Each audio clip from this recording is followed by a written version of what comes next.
Welcome to Native Talk Arizona, presented by Native Health and KRDP 90.7 FM. Later in the show, we'll learn about Personal Training and Meditation Studio, a gym and physical fitness center in Mesa with owner Joey Bellus. And we'll chat with Roshan Spottsville, portrait and personal brand photographer. But right now, host Lanasha Puwadi talks with Alexandra Zamecnik, Executive Director of Native Seeds Search. I'm host Lanasha Puwadi.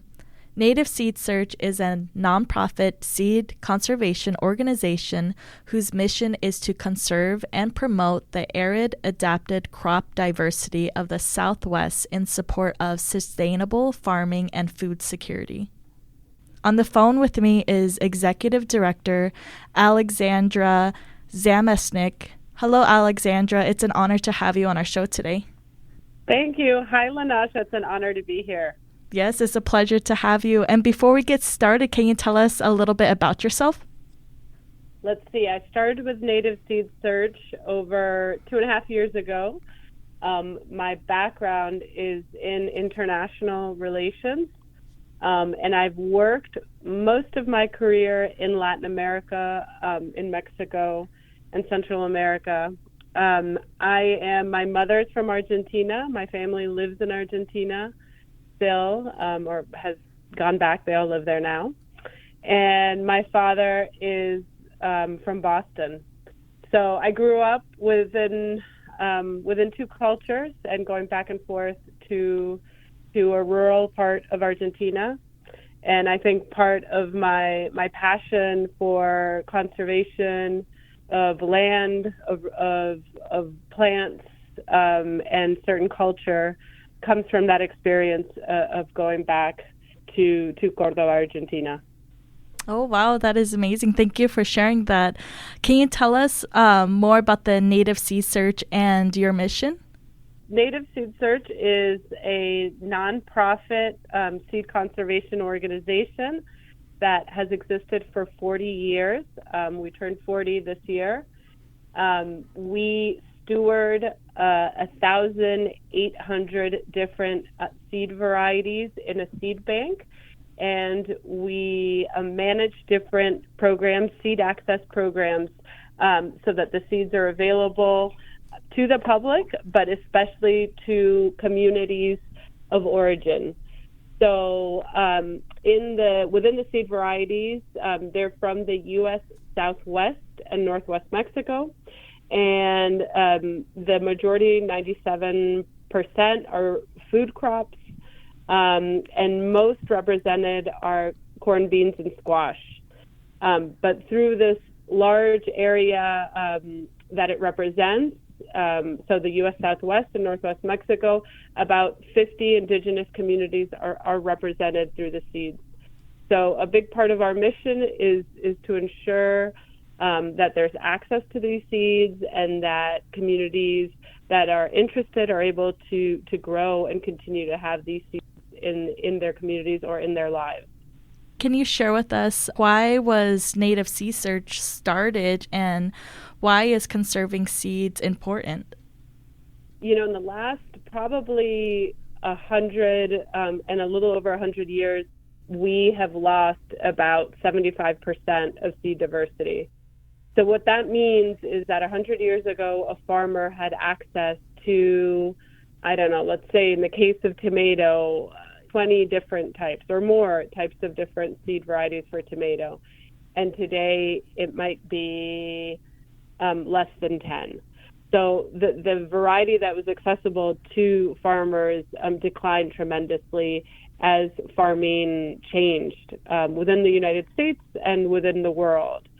So there was a concern for this loss of seed diversity that was occurring here in our region, but also was occurring all over the world. Today, I think one thing that we try to share with people today, 4 corporations own about 75% of the world's seeds. So, you know, I think that there's a lot of concern for the future of seed, for people to have free access to seed diversity and to be able to control the food that they're consuming and that they're connected to that seed. So the concern 40 years ago from the founders was to start collecting these seeds that were starting to disappear. And in different communities, they were disappearing for different reasons. Across the United States, there was a big movement away from farming. So young people weren't as interested in farming. So that part of that was one of the reasons it was happening all over. In a lot of the Native communities here in the West, there was also years and history of discrimination against farmers, loss of land, loss of access to water. So there were a lot of reasons that led to this huge decline of seed. So that was the concern, and that was one of the reasons for starting the seed bank and starting to ensure that these seeds were available into the future. Can you tell us more about your different programs? Because I know you mentioned your seed access programs. So we have several seed access programs, and we want them to be available at different scales. So they are available to individuals or households, families. So if you are Indigenous or Native American and live in this region, you can access these seeds.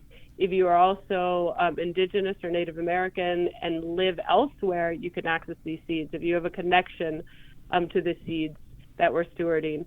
So then there's a program called Native American Seed Request, and it enables to get 15 free seed packets a year.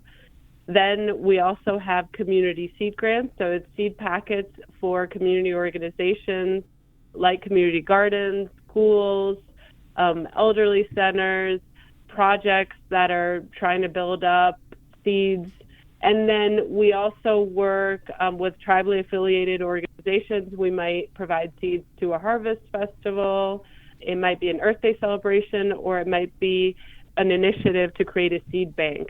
So those are larger amounts of seeds usually. We also have a rematriation program. Because the seed bank was created with seed donors from around the region, we want to make sure that those seed donors or descendants of those seed donors can always access the seed that were their families. So seed donor or descendant of a seed donor can always come and request their original seeds or seeds that have been grown out since then. Another program or another kind of way to conserve and make sure that we're prioritizing communities connected to the seeds is something called Native Access. And what that does is if we have less than 3 years worth of seed, only communities that are connected to the seeds can access those seeds. That was something that was a concern during the COVID-19 pandemic, where there was like huge interest in gardening and seeds, and all the seeds were being sold out everywhere. Do you have any successes?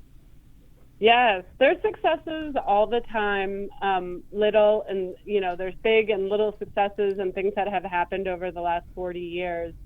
I think we always hear about stories of reconnection.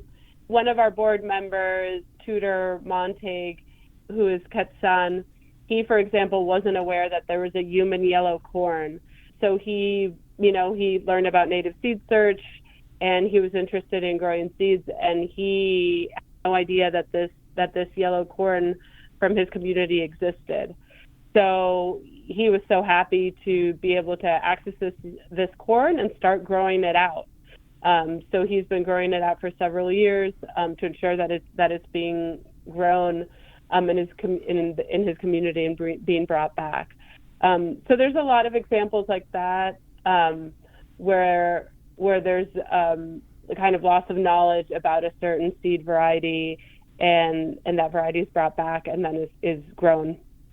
And I know previously you just mentioned about how you support tribal communities with giving them seeds, like for their festivals and starting their seed banks. Have you been able to increase tribal communities' usage of the seeds? Yes, we hope so. That's a big part of what we do. It's a partnership. It's a collaboration when we work with different entities. So we're always reaching out to communities that have a lot of representation in the seed bank and trying to provide outreach and information about the different seed programs. And then we have different ways of support. So we know that farming is difficult, gardening is difficult. A lot of times it's done, people are doing it on the side. So a big part of farming is also trying to address obstacles to success. So we provide support in other ways. We might provide support. So a farmer, a community organization is able to improve their fencing, or is able to improve irrigation if there's an interest in irrigation, or shade. So we work and in partnership with several kind of community and tribally affiliated community gardens. So I think that's one of the ways that we're increasing. But a big thing is making sure that these programs are available and that they're accessible at the different levels.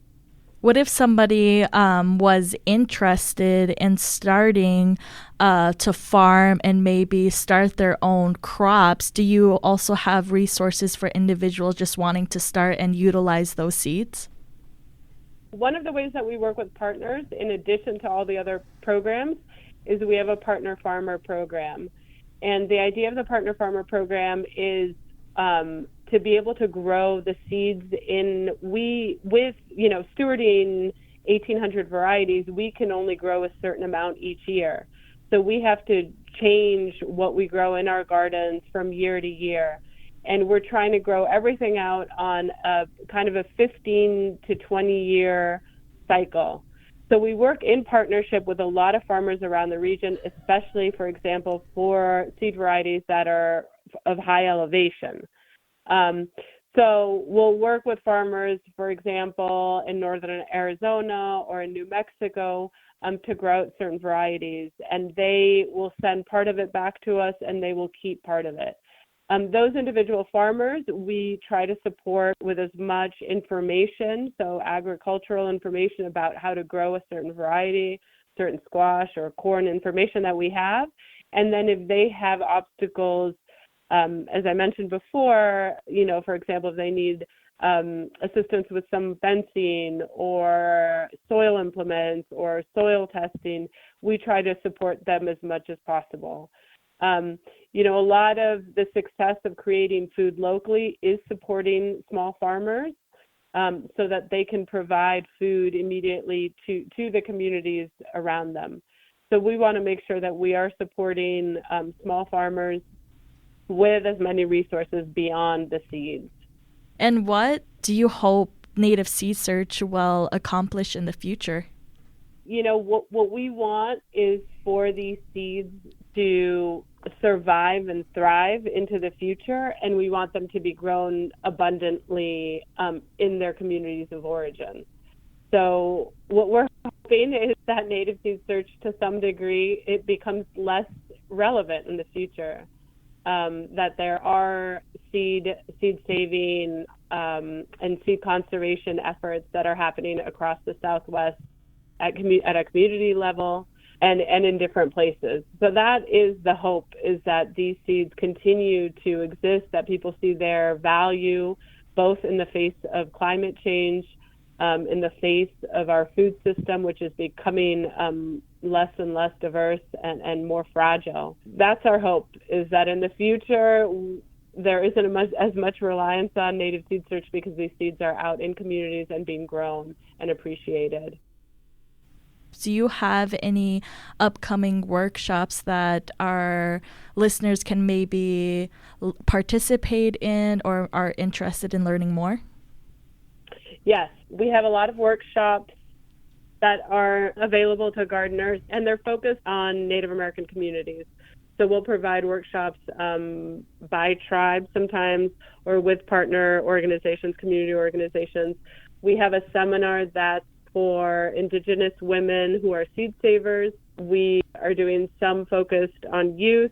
The best way to learn about some of these is just to connect with us and reach out. Usually the way that we put together our workshops is through our partner organizations. So the community organizations that we're working with within a tribe or within an area of Tucson or Phoenix, that's how we plan a workshop. So that would be my suggestion, is just reach out if you're interested, and then we can add you to a list. Or if you work within a community organization, encourage that organization to reach out to us. How can our listeners learn more about Native Seed Search, and how can they contact you if they have further questions? So we would suggest that you follow us on Instagram and on Facebook. A lot of the information about what we're doing is there. That's the best place to get a sense of our day-to-day. So what's going on in our garden, what workshops we have going on, if we have positions open. I do want to mention that we have positions that we recruit for on an ongoing basis. We have an apprenticeship through the state of Arizona for farmers and ranchers, and then we have AmeriCorps positions. So we have these positions that are open multiple times a year. So that's a great way for someone to learn in depth about seed saving and farming. But that is the best way, Native Seed Search on Instagram and then on Facebook. And then our website also has a wealth of knowledge about our seed programs, our retail store, the history, our board, staff, etc., all of that. Oh, wow. Well, I would like to thank you, Alexandra, for taking the time out to talk to us today, to tell us all of this great information that Native Seed Search has to offer. Thank you, Lanasha. It was great to speak with you again. I really enjoyed it. Coming up, Lanasha talks with Joey Bellus, owner of Personal Training and Meditation Studio. Support for KRDP 90.7 FM comes in part from Native Health, with 2 locations in Phoenix, 4041 North Central Avenue, Building C, near the corner of Central Avenue and Indian School Road, and at 2423 West Dunlap Avenue. Native Health is also located in Mesa at 777 West Southern Avenue, near the corner of Southern Avenue and Extension Road. Native Health provides primary medical, dental, behavioral health, WIC, and wellness services for the urban Native American community. For more information, call 602-279-5262 or visit our webpage at nativehealthphoenix.org.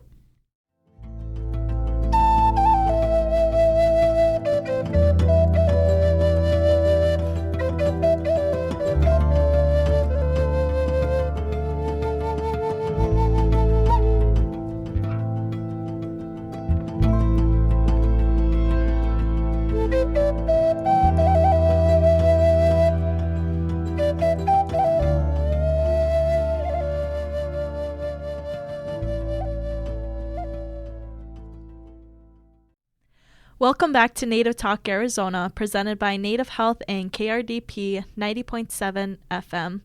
I'm host Lanasha Puwadi. In the studio with me is Joey Bellus, owner of Personal Training and Meditation Studio, a gym and physical fitness center located in Mesa, Arizona. Hello, Joey. It's an honor to have you on our show today. Yate, thank you for having me here. I'm super excited to be here and talk with you for sure. It's a pleasure to have you today. And before we get started, can you tell us a little bit about yourself and a little bit about your Indigenous heritage? Yes. So I'm Joey. I've been owner of OPT for 15 years. Mm-hmm. We've been in business.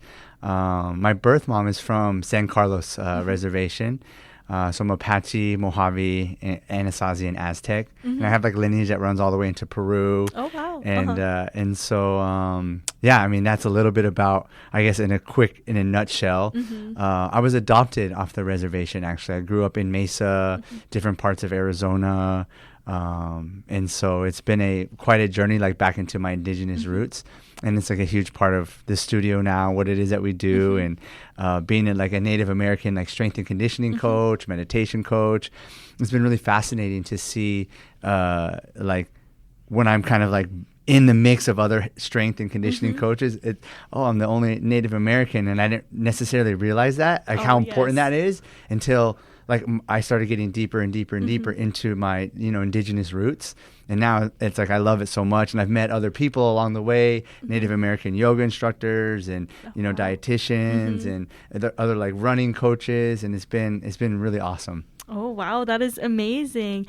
And to start off with the basic and just to dive in more into what you just mentioned, can you tell us more about how you got interested in all of this? as far as like, the strength and conditioning. Yes. So I love sports. Like I love sports. I grew up, like basketball, football, track, soccer, not baseball. I'm not a baseball fan. But, and so graduating, high school, I was the first one in my family to graduate high school. First one and no one in my family has graduated college. And so I was like, man, do I really want to do college? I don't know. Like, what am I going to do? I have no idea what I'm going to do with my life. Yeah. And I got a job at a gym, but I was looking to be a lifeguard because I was a lifeguard for like 6-7 years. Like, I'll just be a lifeguard. Went into a gym, applied, and they're like, we don't have a lifeguard position, but you can be a front desk person. Started at front desk, then I went to sales counseling, and then I just like started watching the trainers, and I was like, hey, what did you go to school for? Oh, you can go for kinesiology, exercise science, you can go in for biomechanics, exercise physiology. And I was like, I love working out, I love helping people, I love seeing people set up a goal, accomplishing it. And then I was like, all right, I'm going to go to college for exercise science and wellness. Yes. So then I got my bachelor's degree from ASU in exercise science and wellness. And, and this is kind of how I got into it and just fell in love with it. Oh, wow. That is amazing. And going into your background and also your experience, why do you think fitness is important? Well, for me, fitness, when I first started, my very first client ever, I'm 19 years old. I have no idea. I'm like just starting off. I have this lady, my very first client, and I didn't realize the nature of what I guess training would become for not only myself, but for my overall business. And we're doing a workout. This is my first client, first session ever. It's like 5:00 in the afternoon, the busiest time in the gym. And she just starts crying. She just has like a full-blown meltdown about her body image, and she doesn't like her body, and she's like so anxious. And they didn't tell me about this at school. Like, I'm just like, what is happening right now? And so then after that session, I just sat down and thought like, oh man, there's more than just like the working out piece of what's happening here.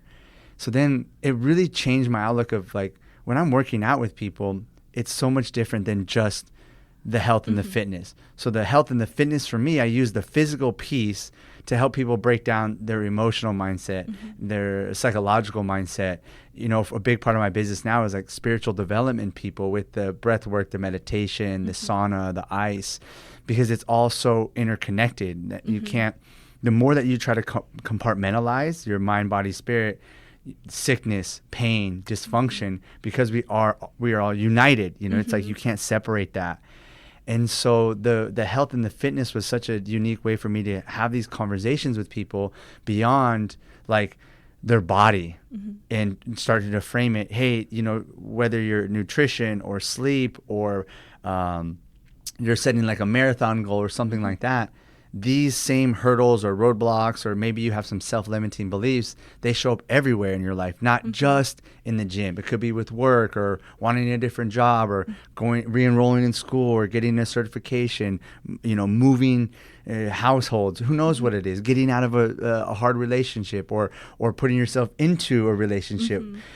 You'll have the same patterns show up. And so the health and fitness is just like a way in to help people kind of unpack the rest of their whole, I guess, emotional, physical, spiritual well-being. Yes. So it's really just like a little component of an overall change that they can do to really touch and heal their whole mentality. 1,000%. Yes. 1,000%. Oh, wow. That's a really good way to look at it. I never thought about looking at it that way.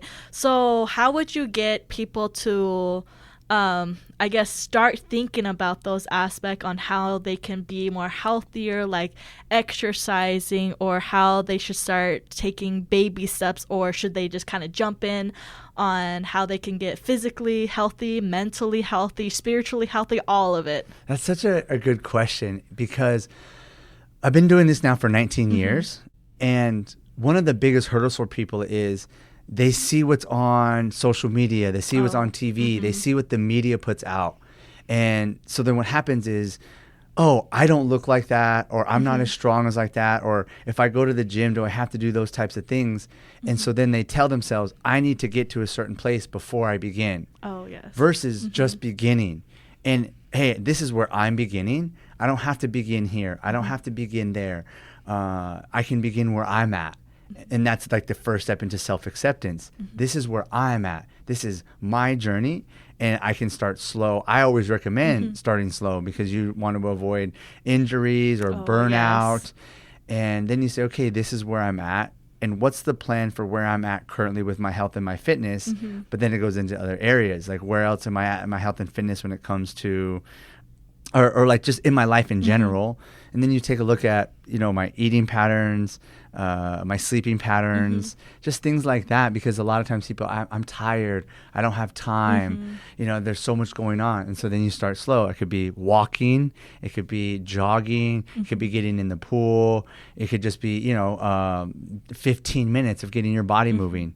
And that's the best way to not only accept where you're at, but to begin to build small steps that will ultimately lead to long-term success and consistency.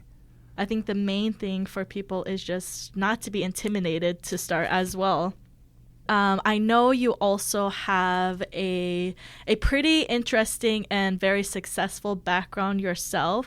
Can you go and let us know more about how all of your meditation studio and your fitness all kind of relates to people who are going through sobriety?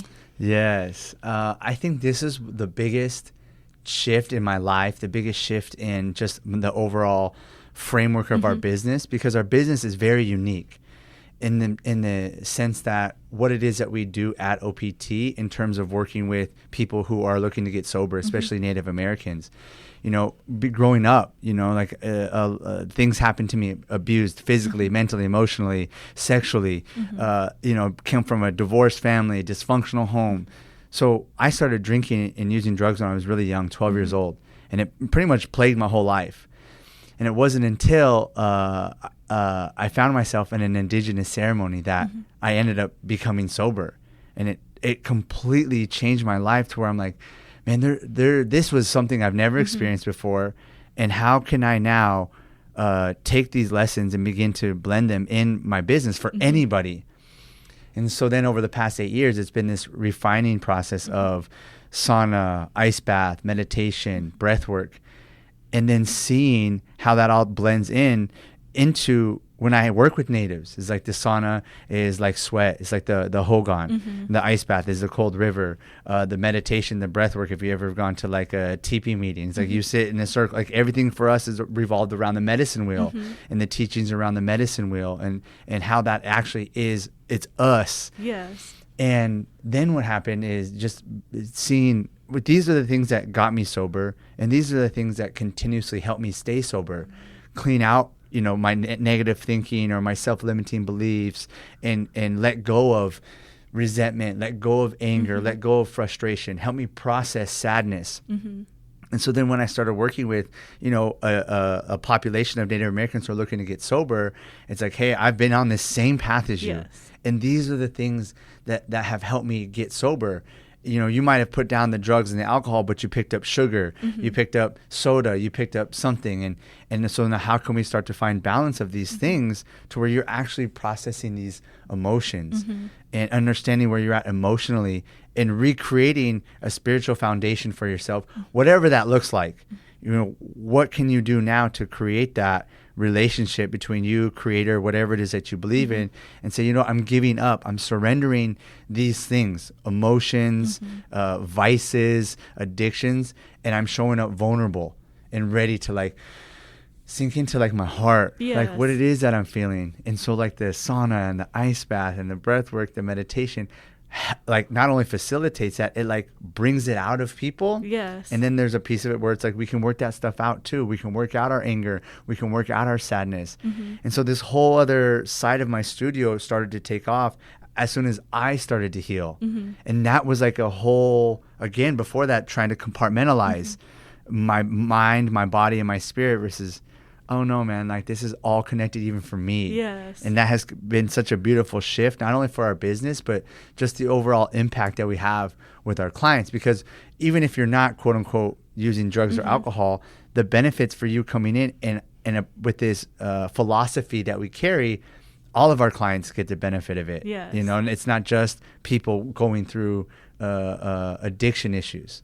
Yeah, it could be like any kind of trauma. I mean, our mental health is really a important thing to everybody. So I love how you are incorporating that a part of your studio and your training. Like, it is more than just your physical health. It is more than just working out. Like, you help heal the whole body, and that is so amazing. Yeah, you know what's interesting is because a lot of people come in and they see the gym, the weights, and that's, you know, it's great. And then all of a sudden they start to talk to us and be like, oh, whoa, this is it's a holistic program, and meaning mind, body, spirit, because there's a lot of places that do that. So they say that, but they're never willing to actually go there with their clients and be in that vulnerability space, that intimate space, that I hear you, I see you, I feel you, and I'm here to support you.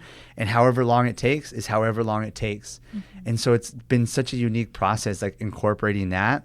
And what I love about it is that we have people, like all different people that buy in, to professional athletes, from baseball to MMA to football, to, you know, to just your regular, you know, person coming in that wants to, you know, lose weight or get in better shape, to our sober living communities. And so then it's like this blend of people all buying into the philosophy and seeing, oh, this is actually applies to everyone across the board. And the fitness is what started it. Like the fitness is like what is the tether that brings everyone in, you know? Tell us more about your studio, where it's located, and how you provide those services in the East Valley. Yeah, so my studio is located in Mesa. And it's a 3,000 square foot facility. We just opened a brand new facility. I was in East Mesa before. I've been in Chandler. I've been in Phoenix. And so now Mesa. And the reason I chose Mesa is like a mesa is like a word for like altar. So it's like me building the altar on top of the mesa. You know, the table. It's like, okay, OPT is our altar. Yes. And actually, we call OPT, we have like a name for it, like a spiritual name. It's Risa Wasi. And Risa Wasi is a Quechua word for house of prayers. And so the reason that we do that is because the meditation, I talk about prayers are like promises. They only work if you do. And so it's like, hey, you're quote unquote praying for a healthy body, healthy mind, healthy spirit. Well, then you got to work for it. Just like a promise. You promise you're going to eat good. You're going to promise to do these things. Then your prayers are answered, you know? And so the reason I bring that up is because within our studio, we have a meditation room that's strictly for meditation, breath work. We have a massage therapist. We got a yoga teacher. So there's a space for that. So if you want to come in and you don't want to do the weights, it's a little intimidating, bang, you can go there. We have another space that's just our workout floor. So this space is just for like, we're working out, we're sweating, the music's loud. Like if you don't want to touch any of that stuff, that's totally fine. And then we have a sauna, ice and sauna room. So there's, again, a place for every single person to come in wherever they're at. And then it's all housed in underneath one roof. Oh, wow. That is amazing. And how can you let our listeners know how they can learn more about OPT and how they can contact you, or any other last tips or advice you would like to share with our listeners? Yes. So you can contact me through the website, optimalaz.com. That's OPTIMALAZ.com.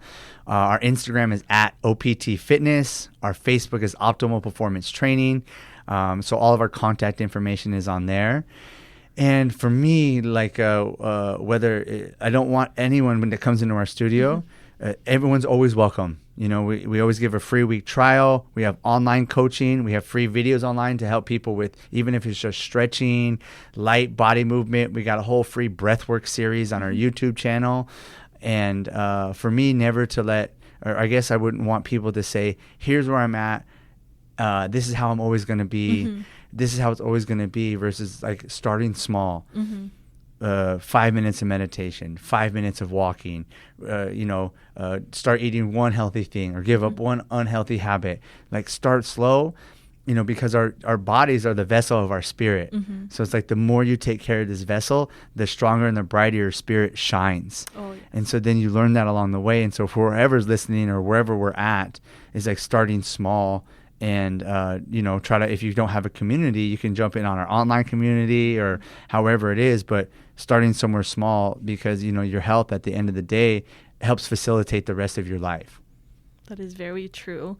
I would like to thank you, Joey, for providing all of this great knowledge about keeping our body, mind, spirit, everything healthy and always putting that first. But I would like to thank you for coming in today to tell us more about your studio. Yeah, thanks for having me. It was awesome. I'm really glad to be here and be able to share the message. So thank you very much. I appreciate it. Up next, we'll talk with Roshan Spottsville, portrait and personal brand photographer. Support for KRDP 90.7 FM comes in part from Native Health, with 2 locations in Phoenix, 4041 North Central Avenue, Building C, near the corner of Central Avenue and Indian School Road, and at 2423 West Dunlap Avenue. Native Health is also located in Mesa at 777 West Southern Avenue, near the corner of Southern Avenue and Extension Road. Native Health's patient enrollment specialist can help you enroll, renew, or update your access information. This can be done in person, on the phone, or via Zoom, days, nights, or weekends. It's fast, easy, and can make a difference in keeping your health care coverage. For more information, call 602-285-9492.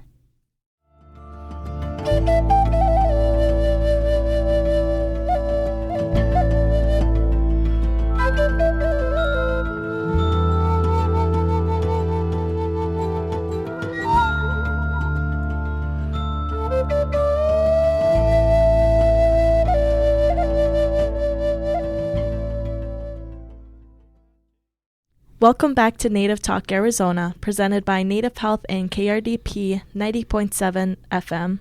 I'm host Lanasha Puwadi. In the studio with me is Roshan Spottsville, portrait and personal brand photographer. Hello, Roshan. It's an honor to have you on our show today. Hi, Lanasha. Thanks for having me. And before we get started, can you tell us a little bit about yourself? Yes, my name is Roshan Spottsville. I'm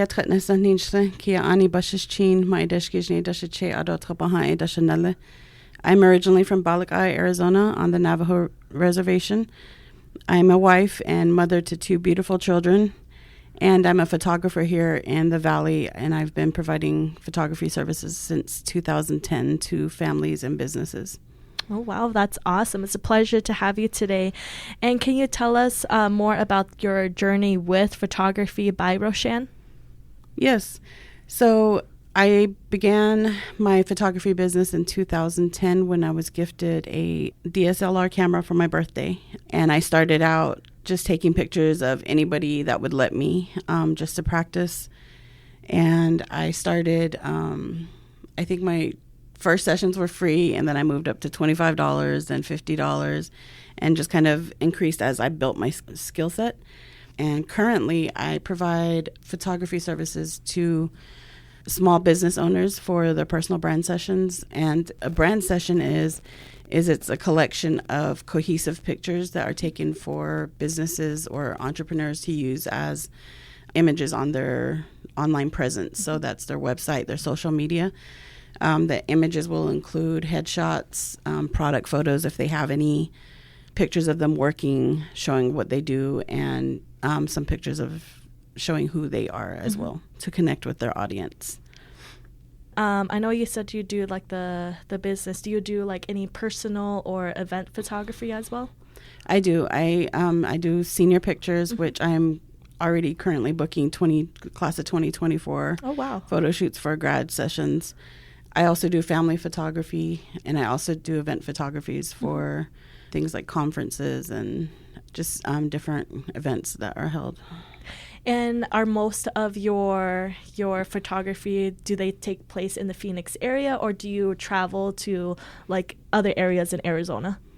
Most of my sessions are here in the Valley. I do travel sometimes, but the majority of them are here in the Valley. I do some in studios, but I think like 90% of my photo shoots are on location, just locations throughout the Valley. And how do you find those locations? Do you kind of scout out areas beforehand, or do you have like a preference on where you'd like to go to shoot photography?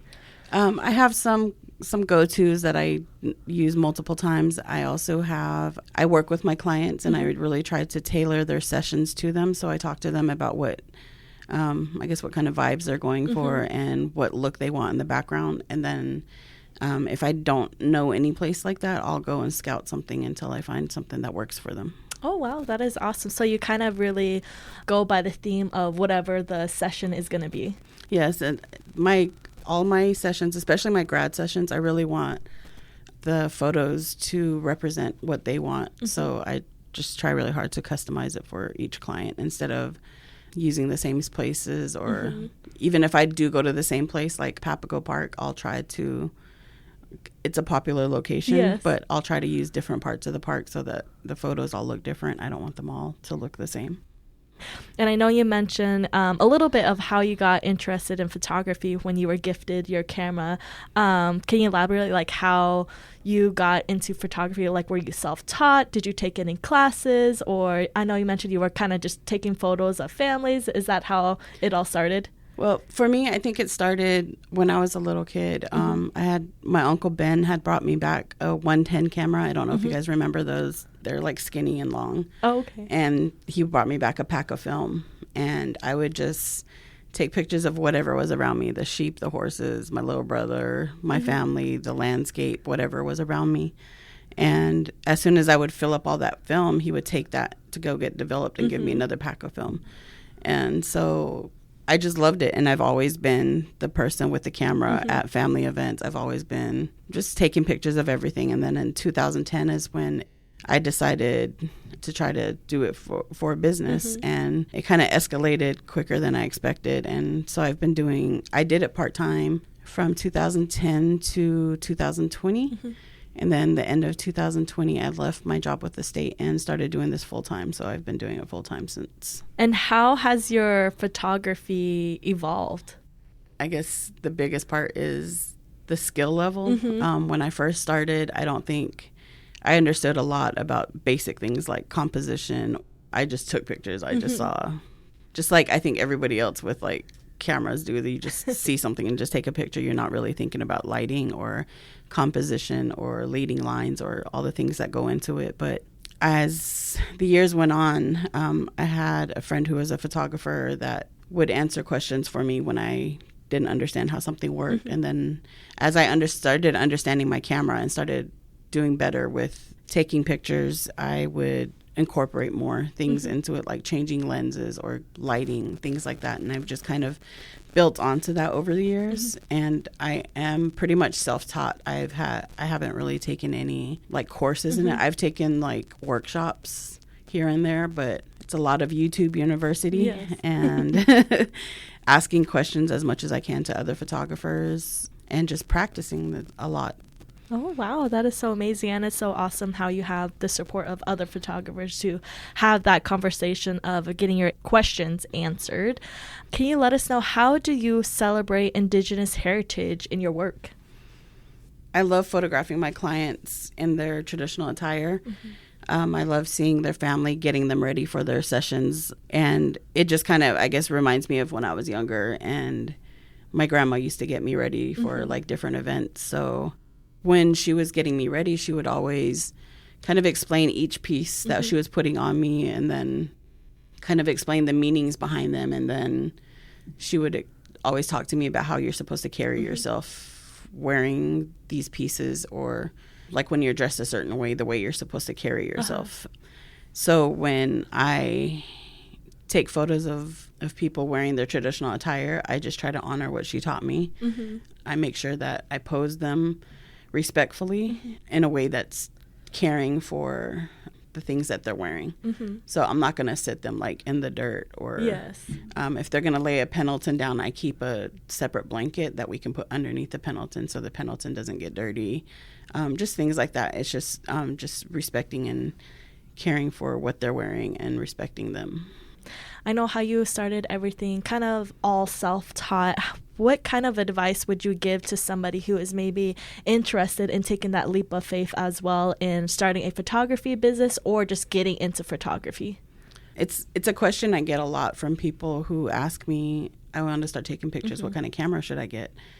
And I always tell them, like, start with your camera phone. The camera phones have a lot of capabilities nowadays, so that you can change things that you can do like in a camera, like the aperture and stuff. So they have what's called I think it's called Pro Mode. It's where you can change things like you would on a camera. So I would tell them to start with your camera and start really understanding lighting, start understanding composition, and kind of working on like things like poses and stuff. You can do all that with your phone.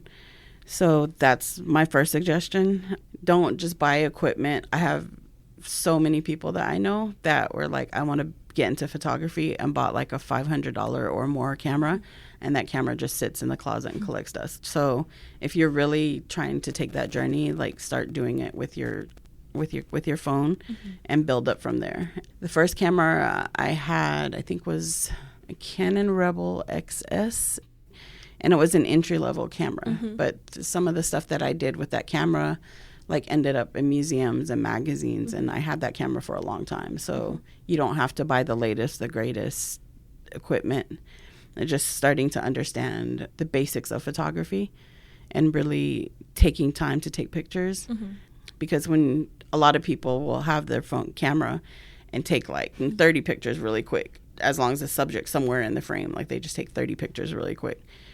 But if you take your time and like look at where your subject is, look what's behind your subject, look what's around your subject, how they line up, how the light is hitting them, you might get just one good picture in that time, but one good picture is better than 30 bad pictures. So that's something I had to work on, because when I first started, I would take so many pictures at photo shoots, and then I would have to try to narrow them down, and it was ridiculous.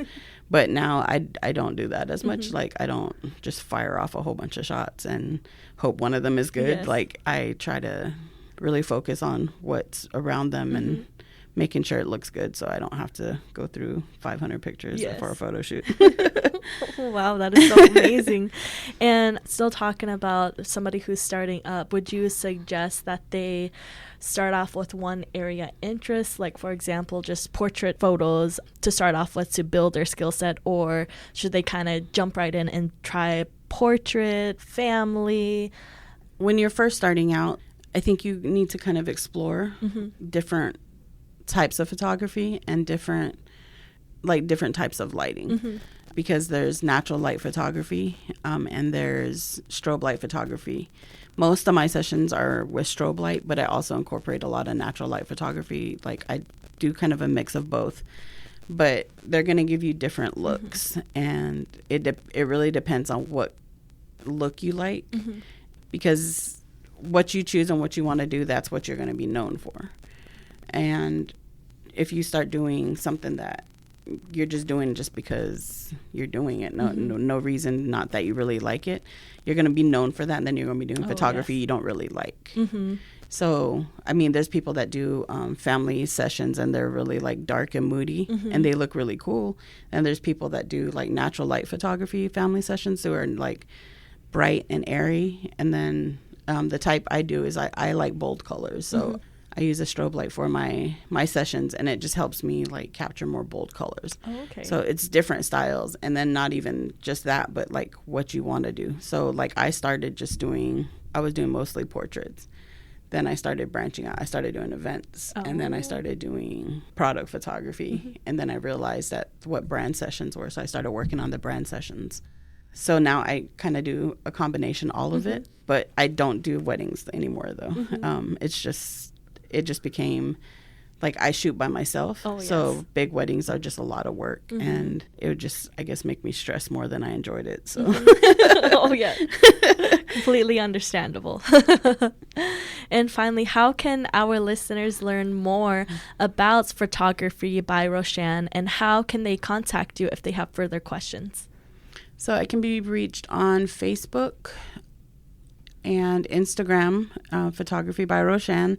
And I also have a website. It's photographybyroshan.com.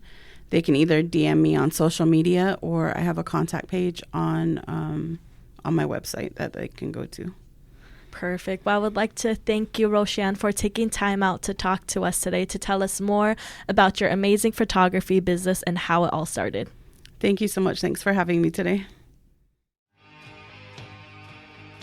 Thank you for listening to Native Talk Arizona, presented by Native Health and 90.7 FM KRDP.